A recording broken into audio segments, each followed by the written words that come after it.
पावन सत्संग को संत महापुरुष अपने कर्ण विवरों से सूर्य जी के मुखारबिंद से निकलती हुई गंगा के समान पवित्र वाणी को श्रवण कर रहे हैं। हमें भी आपको भी यह मौका मिला है, इस मौके को गंवाना नहीं चाहिए।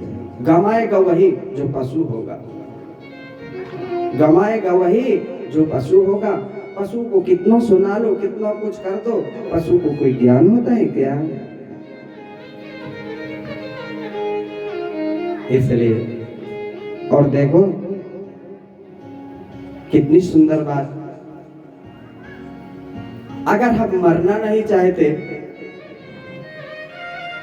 मरने से डरते हैं ना, हम ही नहीं, कीड़ा मकोड़ा भी मरने से डरता है। इंसान तो डरेगा क्योंकि विवेकवान जीव है, तो डरना स्वाभाविक है। एक कीड़ा भी मरने से डरता है, एक पशु भी मरने से डरता है। हमारी और आपकी खोज क्या है? हम मरे नहीं, यही है ना, प्रयास यही है। मरना मजबूरी है, क्योंकि कोई दुनिया में ऐसा औषधालय आज तक नहीं बना जो मृत्यु को बदल सके। जीवन में मरना मजबूरी है, मरना कोई चाहता नहीं। न बूढ़ा मरना चाहे, जवान तो मरना ही नहीं चाहिए, न बालक मरना चाहिए। मरना मजबूरी है। और जब मरने की बात सुनते हैं तो हृदय कंपित हो जाता है, अंदर से रोता है। और इतना ही नहीं, कोई हम मरना ही नहीं चाहते। जीवन में कोई व्यक्ति दुखी होना चाहता है क्या?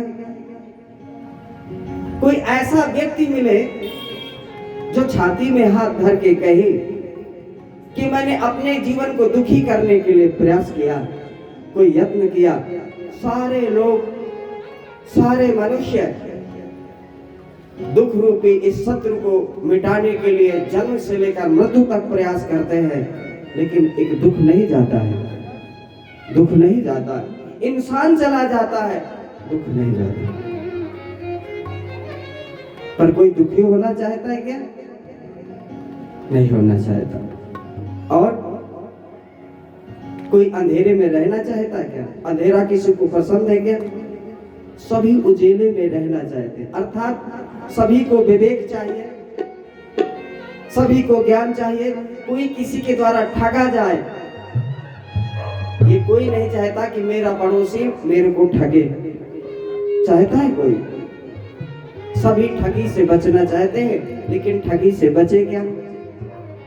तीनों से नहीं बच रहे। जरा याद रखिएगा सूत्र, न मरने से कोई बच रहा है, न दुखी होने से कोई बच रहा है, और न ही ठगाई से कोई बच रहा है। और आप, मैं भी उसमें शामिल हूं। हम सभी इन तीनों से बचने के लिए जिंदगी भर प्रयास करते हैं, लेकिन तीनों से आज तक कोई बच नहीं पाया। क्या विचित्र बात है। तीनों नापसंद है इंसान को, और तीनों इसके दुश्मन हैं, लेकिन इन दुश्मनों का आज तक मनुष्य के पास कोई प्रतिकार नहीं मिला। जन्म पर जन्म ले रहे हैं, मर रहे हैं। प्रयास यही है, ये तीनों से हमारी मुक्ति हो जाए, लेकिन तीनों से हम आज तक मुक्त नहीं हो पाए। कितनी बार इस दुनिया में आए होंगे, अभी आएंगे और जाएंगे। प्रयास एक ही है, इन तीनों से अलग हो जाना, जुदा हो जाना, इनसे दूर हो जाना, लेकिन उपाय आज तक हाथ में आए।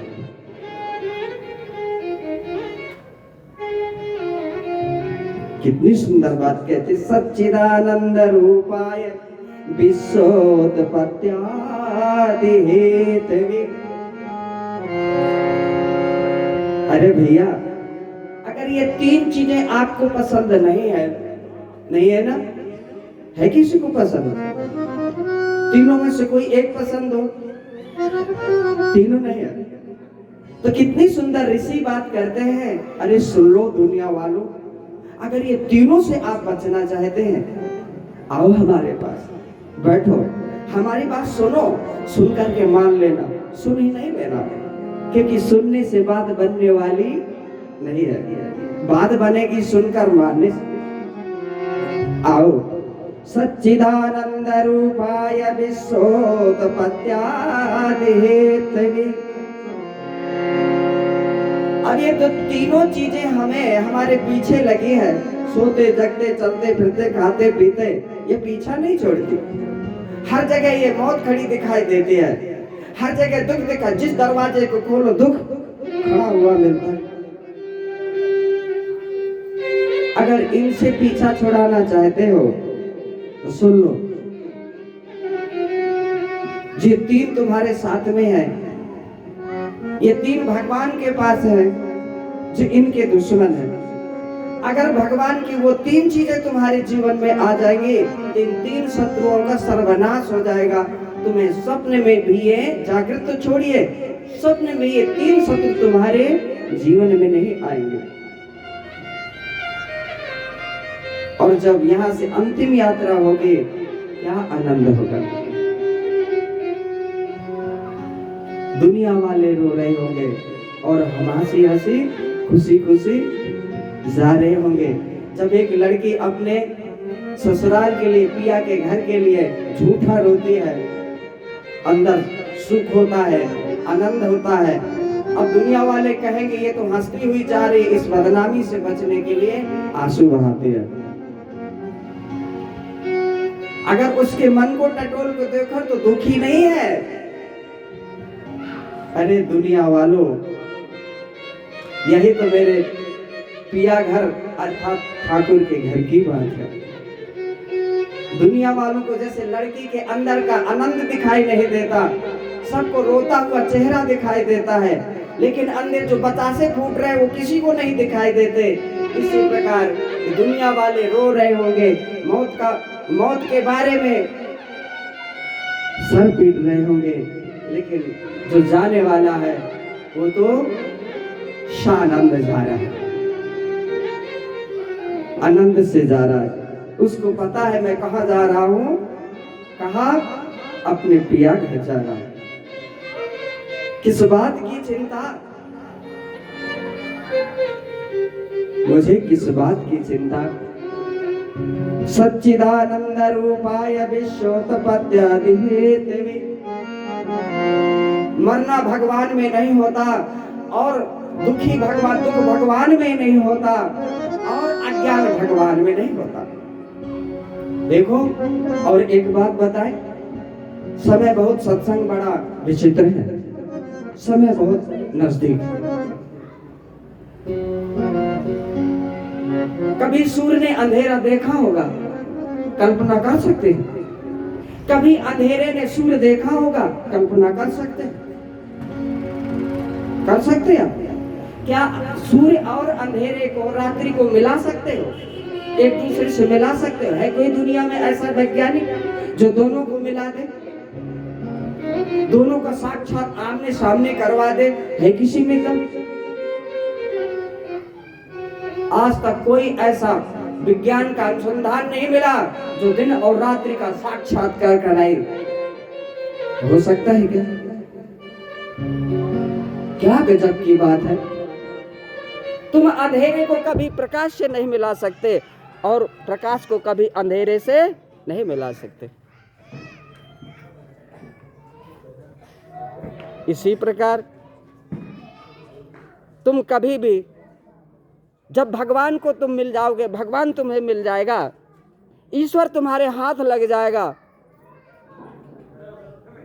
तो दुख नाम की चीज नहीं होगी, मौत नाम की चीज नहीं होगी। क्योंकि जो भगवान से मिल जाता है उसको मौत फिर दिखाई नहीं देती, दुख भी दिखाई नहीं देते। जैसे सूर्य के उदय होने से अंधेरा दिखाई नहीं देता, इसी प्रकार अगर भगवान हाथ लग गए, भगवान हमें मिल गए, इन तीनों चीजों से हम हमेशा हमेशा के लिए मुक्त हो गए। शानंद, यहाँ रहेंगे आनंद, जाएंगे आनंद, दुख नाम की चीज नहीं होगी हमारे जीवन में। तो सच्चिदानंद रूपाय विश्वोत्पत्त्यादि हेतवे तापत्रय विनाशाय। तीन ताप हमारे तुम्हारे जीवन में है। देखो, सृष्टि की उत्पत्ति और रहना, और रहने के बाद जो होता है सबको पता है, वो अच्छा नहीं लगता, सुनना अच्छा नहीं लगता, तो जाना अच्छा कैसे लगेगा। तो ऋषि कहते हैं जो सृष्टि की तीन क्रियाएं हैं, जन्म लेना, जन्म के बाद रहना, रहने के पश्चात मर जाना, तीन चीजें हैं और तीन ही दुख हैं। तापत्रय विनाशाय, तीन दुख और तीन स्थितियां हमारी तुम्हारी। अगर इन तीन से बचना चाहते हो तो भैया उस परमात्मा की शरण में चले जाओ जिसके पास ऐसी जादू की छड़ी है, अगर उसने तुम्हारे सिर में घुमा दिया तो ये कुछ तुम्हारा बिगाड़ नहीं पाएगा। उसका नाम क्या? श्री कृष्णाय वयं नमः। अनंत कंद भगवान श्याम सुंदर के चरणार बिंदुओं का आश्रय प्रदान करें। यम परमजंत मनपेतमपेत कृत्यम द्वैपायनो विरह कातर आजुहाव तरोभिनेदुम।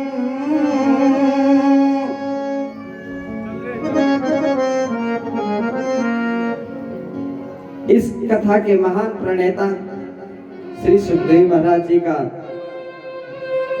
ये पावन चरित्र यहाँ पर संक्षेप में ऋषि के द्वारा कहा गया है।